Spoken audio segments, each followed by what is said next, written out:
Assalamualaikum warahmatullahi wabarakatuh. Halo rekan mahasiswa, bagaimana kabarnya? Semoga semua selalu sehat dan dalam lindungan Allah Subhanahu wa Ta'ala. Amin.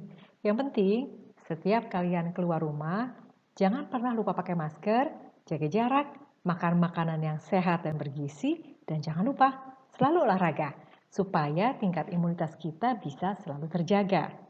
Bersama saya, Amelia, kita akan belajar mengenai metode penelitian khusus yang kuantitatif. Di sini, saya hanya akan mereview kembali mata kuliah metode penelitian yang pernah kalian pelajari di kelas beberapa waktu yang lalu. Oke, kita langsung saja ya. Buku yang saya gunakan seperti yang bisa kalian lihat pada slide. Namun, kalian boleh kok menggunakan buku referensi yang lain. Kebetulan saja pada pemberian materi kali ini, saya menggunakan 3 buku ini. Oke, tapi sebelumnya kita lihat dulu ya, apa sih yang dimaksud dengan penelitian kuantitatif? Penelitian kuantitatif adalah penelitian akan suatu fenomena atau permasalahan yang dilakukan secara sistematis, di mana proses penelitiannya diawali dengan mengumpulkan data yang terukur, kemudian data itu kita olah, kita analisis menggunakan teknik statistika dan matematika, sehingga nanti di akhir kita bisa menjawab permasalahan penelitian yang sudah kita rumuskan sebelumnya. Nah, dari penelitian tersebut, kita bisa melihat beberapa karakteristik umum dari pendekatan kuantitatif, di mana dalam pendekatan kuantitatif ini, peneliti bukan merupakan bagian dari objek yang diamati. Seperti terlihat pada slide ya, bahwa peneliti harus bersifat independen, sehingga dia bisa dibilang bukan merupakan bagian dari objek yang diamati. Cukup berbeda kalau dibandingkan dengan penelitian kualitatif. Kemudian, penelitiannya harus bersifat value freedom. Artinya, apa yang akan diteliti dan bagaimana penelitian itu dilakukan ditentukan oleh tujuan objektif penelitian dan bukan karena misalnya keyakinan atau beliefs atau interest dari si peneliti tersebut.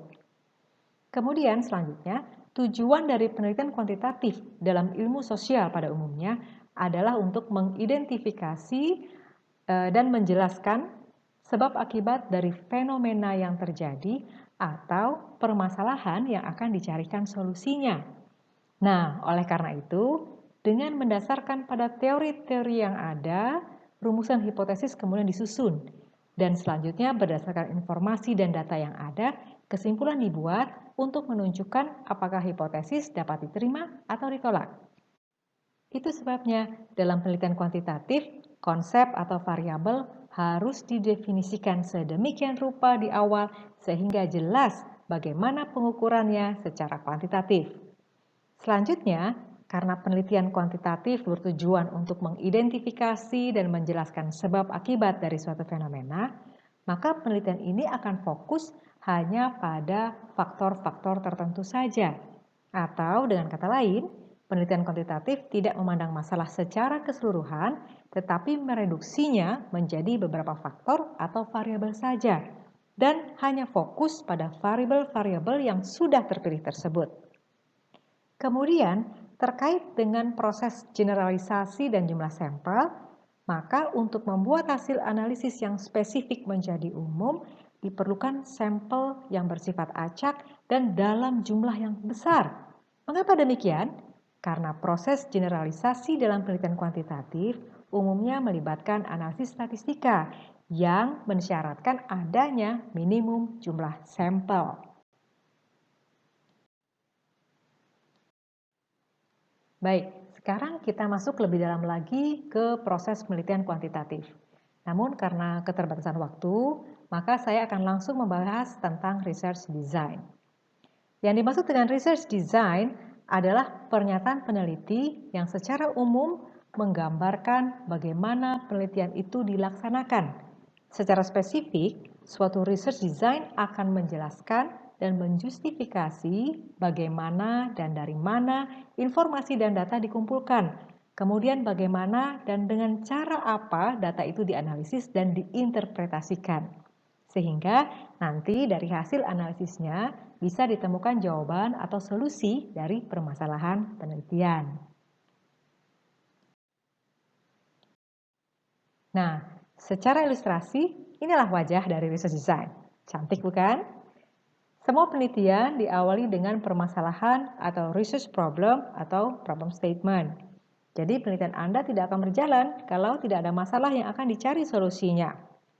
Dalam penelitian kuantitatif, permasalahan penelitian harus dirumuskan dengan jelas di awal, karena rumusan masalah ini akan menjadi dasar bagi penentuan tujuan penelitian dan analisis yang akan dilakukan. Masalah penelitian bisa bersumber dari penelitian terdahulu atau fenomena yang sedang terjadi dalam kehidupan sehari-hari. Terkait dengan pencarian masalah bagi penelitian Anda, sebagai mahasiswa, Anda memang dituntut untuk membaca banyak literatur dan artikel ilmiah yang sesuai dengan tema yang Anda minati. Nah, kemudian setelah masalah penelitian dirumuskan, selanjutnya Anda harus menentukan apa yang menjadi tujuan dari penelitian Anda. Misalnya, apakah Anda bermaksud melakukan eksplorasi suatu fenomena yang masih sedikit informasinya, atau mungkin Anda ingin mendeskripsikan fenomena tersebut, atau bisa juga Anda bertujuan untuk melakukan uji hipotesis. Yang harus diingat adalah bahwa tujuan penelitian Anda merupakan turunan dari rumusan masalah. Kita bahas satu persatu ya. Nah, penelitian eksploratori merupakan penelitian yang dilakukan jika informasi atau data belum banyak diketahui atau belum diketahui dengan pasti apakah suatu masalah pernah ditemukan solusinya di masa lalu. Atau jika peneliti memerlukan tambahan informasi untuk pengembangan theoretical framework. Jika informasi atau data dirasa sangat kurang, perlu dilakukan preliminary research terlebih dahulu, di mana peneliti bisa melakukan interview yang mendalam dengan sejumlah responden, atau kalau dalam penelitian kualitatif, kita menyebutnya sebagai informant kunci atau key informant. Setelah informasi atau data terkumpul dan pola dari fenomena sudah terlihat jelas, maka teori-teori yang menjelaskan fenomena tersebut bisa kita kembangkan, dan dari situ data dan informasi dapat dianalisis lebih lanjut. Poin penting yang harus diingat adalah bahwa dalam suatu penelitian, dia bisa disebut sebagai exploratory research hanya jika tersedia informasi yang sangat sedikit mengenai suatu fenomena. Dan peneliti mencari pemahaman yang mendalam dari fenomena tersebut, sehingga dia bisa menghasilkan informasi baru yang lebih jelas. Selanjutnya ada penelitian deskriptif, yaitu penelitian yang dilakukan ketika peneliti ingin mendapatkan suatu profil atau gambaran akan karakteristik dari variabel yang diamati atau aspek-aspek relevan dari fenomena yang menarik dari individu, organisasi, atau industri, dan sebagainya. Data atau informasi yang diperoleh kemudian dianalisis dengan analisis statistika deskriptif dan diinterpretasikan untuk mendapatkan gambaran mengenai data atau informasi tersebut. Selanjutnya adalah penelitian yang bertujuan menguji hipotesis atau hypothesis testing. Penelitian ini umumnya menganalisis dan menjelaskan ada tidaknya hubungan atau pengaruh antara sejumlah faktor atau variabel tertentu. Penelitian ini juga bisa diterapkan kalau peneliti ingin mengetahui apakah ada perbedaan yang signifikan antara sejumlah grup atau faktor atau variabel tersebut. Selanjutnya adalah studi kasus atau case study analysis. Penelitian studi kasus umumnya fokus pada pengumpulan data atau informasi, kemudian dianalisis, gitu ya. Dan biasanya informasi dan data tersebut adalah mengenai objek yang bisa berupa individu, kelompok, atau organisasi, atau bisa juga mengenai fenomena tertentu. Tujuannya adalah untuk memperoleh gambaran yang jelas dari berbagai perspektif mengenai suatu masalah dalam situasi yang sebenarnya terjadi di lapangan. Pengumpulan data dalam penelitian ini biasanya menggunakan beragam metode pengumpulan data, sehingga data dan informasi yang diperoleh bisa berbentuk data kuantitatif dan kualitatif. Selanjutnya, seorang peneliti harus bisa memutuskan jenis penelitian apa yang bisa diterapkan untuk menjawab rumusan masalahnya. Kalau peneliti bermaksud memperoleh gambaran yang tepat bahwa variabel X memiliki hubungan sebab akibat dengan variabel Y, di mana perubahan pada variabel X menyebabkan perubahan pada variabel Y, maka jenis penelitian ini bisa disebut sebagai causal relationship. Sedangkan, kalau peneliti hanya ingin mengetahui dan mengidentifikasi faktor-faktor krusial apa saja yang berhubungan dengan masalah yang sedang diamati, maka jenis penelitiannya disebut correlational study. Jadi, dalam correlational study, peneliti tidak mencari jawaban apakah perubahan variabel X akan menyebabkan perubahan pada variabel Y. Tetapi, peneliti hanya mencari tahu apakah benar ada hubungan atau korelasi antara variabel X dan Y. Berikutnya, kita masuk ke pembahasan mengenai sejauh mana peneliti terlibat dalam proses penelitian, termasuk dalam proses pengambilan data. Ya. Nah, hal ini dipengaruhi oleh apakah jenis penelitiannya causal relationship atau correlational study. Dalam penelitian causal relationship, peneliti dimungkinkan untuk memiliki campur tangan dalam proses pengambilan data. Misalnya dengan memanipulasi variabel X dengan tujuan untuk melihat bagaimana efek dari perubahan pada variabel X terhadap Y. Hal yang kurang lebih sama juga terjadi pada experimental study. Nah, sedangkan dalam correlational study, umumnya nyaris tidak ada campur tangan dari peneliti saat proses pengambilan data. Misalnya, peneliti hanya membagikan kuesioner dan menginterview sejumlah responden, di mana responden bebas untuk menjawab pertanyaan yang ada di kuesioner atau yang diajukan oleh peneliti. Kemudian kalau kita bicara mengenai penentuan setting dari suatu penelitian, maka dikenal istilah contrived dan non-contrived setting. Suatu penelitian dikatakan menggunakan contrived setting kalau penelitian tersebut dilakukan di dalam lingkungan atau situasi yang sebelumnya sudah diatur atau direncanakan terlebih dahulu oleh peneliti. Studi yang dilakukan menggunakan contrived setting biasanya disebut sebagai field experiment, di mana dalam penelitian ini ada keterlibatan peneliti yang cukup besar dalam proses pengambilan datanya. Sedangkan yang dimaksud dengan non-contrived setting adalah suatu riset yang dilakukan di lingkungan atau situasi yang sebenarnya, di mana kegiatan tersebut terjadi secara normal dan alami. Studi yang dilakukan menggunakan non-contrived setting biasanya disebut sebagai field study. Kalau dikaitkan dengan tingkat keterlibatan peneliti dalam proses pengambilan data, maka dalam field study, keterlibatan peneliti berada pada tingkat yang sangat minimum. Oke, kita lanjut terus ke unit of analysis atau unit analisis. Yang dimaksud dengan unit analisis di sini adalah di tingkat apa data dan informasi itu dikumpulkan untuk kemudian dianalisis lebih lanjut. Unit analisis sebaiknya sudah ditentukan saat perumusan masalah dibuat di awal penelitian, karena seringkali unit analisis menjadi dasar dalam menentukan metode pengumpulan data, ukuran sampel, serta variabel apa yang akan dimasukkan dalam research framework. Selanjutnya adalah tentang lama waktu studi yang berhubungan dengan proses pengambilan data. Dikenal dengan istilah ada cross-sectional study dan longitudinal study. Cross-sectional study adalah sebuah studi yang proses pengambilan datanya dilakukan hanya sekali saja. Prosesnya bisa dilakukan selama beberapa hari atau beberapa minggu atau bulan, tetapi hanya dalam sekali kegiatan saja. Sehingga studi ini sering juga disebut sebagai one-shot study. Sedangkan yang dimaksud dengan longitudinal study adalah studi yang dilakukan di mana data itu dikumpulkan lebih dari satu kali kegiatan. Pengambilan data dengan metode ini memerlukan waktu yang lama dan biaya yang tidak sedikit dibandingkan dengan pengambilan data yang dilakukan dalam cross-sectional study.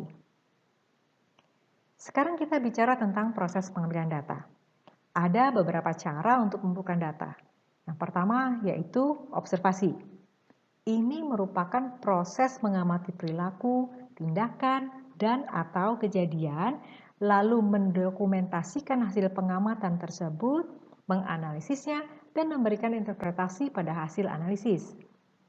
Selanjutnya adalah interview atau wawancara. Metode wawancara bisa dilakukan kalau peneliti bermaksud melakukan studi pendahuluan atau preliminary study.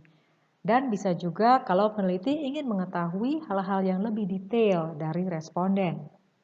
Metode ini bisa digunakan jika jumlah responden tidak banyak atau relatif sedikit. Metode yang terakhir adalah melalui kuesioner, di mana metodenya dilakukan menggunakan seperangkat pertanyaan yang harus dijawab oleh responden. Metode ini akan tepat digunakan jika jumlah respondennya besar dan tersebar di wilayah yang luas. Selanjutnya, kita akan berbicara mengenai measurement and measures. Dalam membuat definisi operasional, peneliti dapat melihat dimensi perilaku, aspek, atau sifat yang dinyatakan dalam konsep atau teori, yang kemudian diterjemahkan ke dalam elemen-elemen yang dapat diamati dan diukur. Tujuannya adalah untuk mengembangkan pengukuran konsep atau teori tersebut. Nah, bicara mengenai pengukuran item, artinya bicara mengenai pengukuran validitas dan reliabilitas dari instrumen penelitian yang digunakan.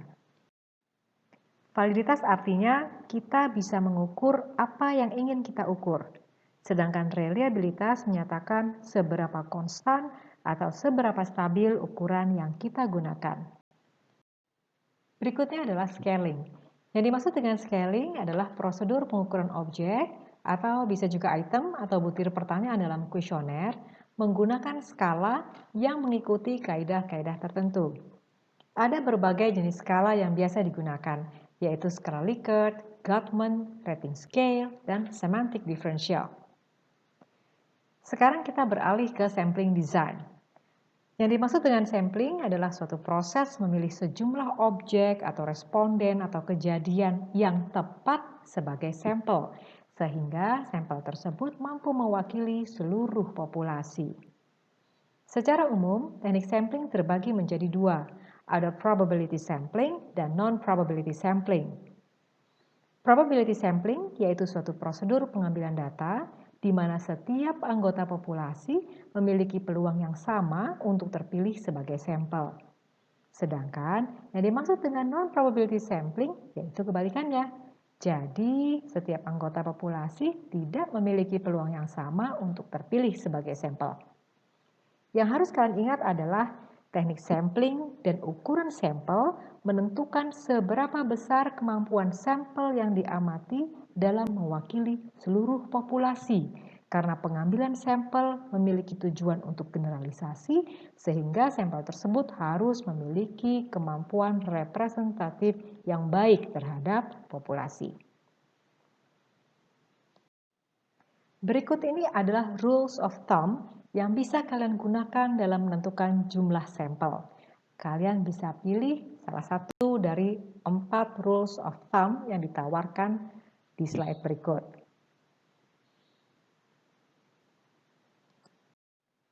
Akhirnya, sampailah kita di penghujung prosedur research design, yaitu pada level data analysis.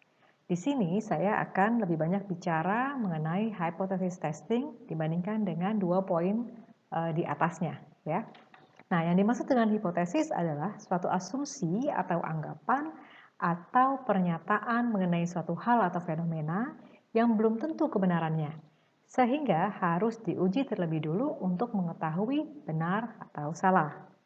Hipotesis diturunkan dari konsep atau teori yang di awal sudah ditentukan oleh peneliti.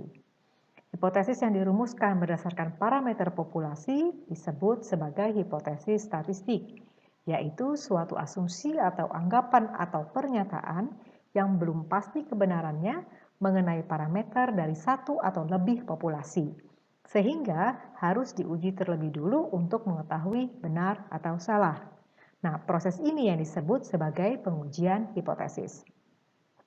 Asumsi dalam pengujian hipotesis menggunakan pendekatan classical in nature yang menyatakan bahwa data sampel merupakan satu-satunya informasi terbaik mengenai populasi yang diamati. Dalam perumusan hipotesis dikenal istilah hipotesis nol dan hipotesis alternatif. Yang dimaksud dengan hipotesis nol adalah hipotesis yang menyatakan bahwa tidak ada perbedaan yang signifikan antara sampel dan populasi. Sedangkan hipotesis alternatif menyatakan sebaliknya, bahwa ada perbedaan yang signifikan antara sampel dan populasi. Selain itu, jika dilihat dari arah pengujian hipotesis, maka dikenal istilah pengujian hipotesis satu arah atau one-tailed dan dua arah atau two-tailed. Yang harus kalian ingat adalah bahwa rumusan hipotesis harus mengacu pada rumusan masalah penelitian. Dalam kesempatan ini, karena ada keterbatasan waktu, maka saya tidak dapat menjelaskan lebih dalam mengenai uji hipotesis yang sebenarnya sudah kalian pelajari dalam kelas statistika. Jadi, saya mengharapkan keaktifan kalian untuk membuka kembali catatan dan buku statistikanya. Oke? Nah, demikian sekelumit pembahasan tentang langkah-langkah dalam membuat research design. Kalau kalian sudah dapat membuat research design, maka kalian tinggal menuangkannya dalam bentuk proposal. Dan nanti setelah disetujui, maka langkah berikutnya kalian tinggal melakukan penelitian, lantas diakhiri dengan membuat laporan penelitian atau skripsi.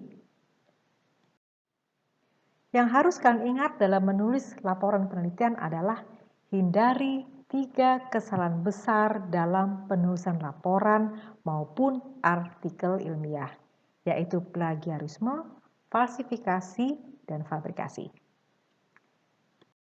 Baik, demikian dari saya. Semoga memberikan manfaat bagi kita semua. Terima kasih dan Assalamualaikum warahmatullahi wabarakatuh.